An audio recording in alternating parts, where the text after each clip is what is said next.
প্রেমের টানে এবার আর 7 সমুদ্র পাড়ি নয়, সরাসরি মোবাইল টাওয়ারে উঠে বসলেন এক নারী।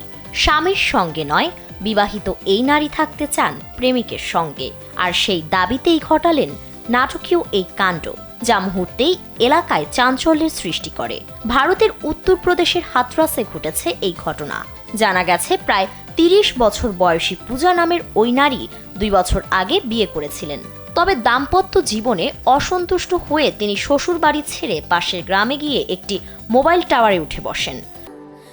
স্যান্ডেলিনা সো, রূপচর্চায় আভিজাত্য। ভর দুপুরে তীব্র রোদ উপেক্ষা করে টাওয়ারের একেবারে উঁচুতে উঠে তিনি স্পষ্ট জানিয়ে দেন, প্রেমিক অজয়ের সঙ্গে থাকতে না দিলে তিনি সেখান থেকেই লাফ দেবেন। এমনকি তাকে প্রেমিকের সঙ্গে বিয়ে দেওয়ার দাবিও জানান তিনি।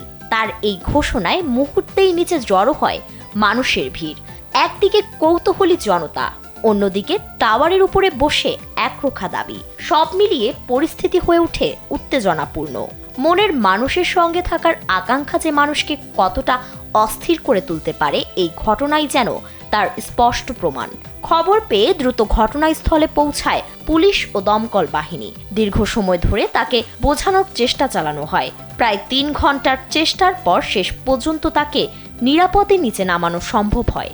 এই ঘটনার পর এলাকায় যেমন চাঞ্চল্য ছড়িয়েছে, তেমনি কম হয়নি আলোচনা সমালোচনাও।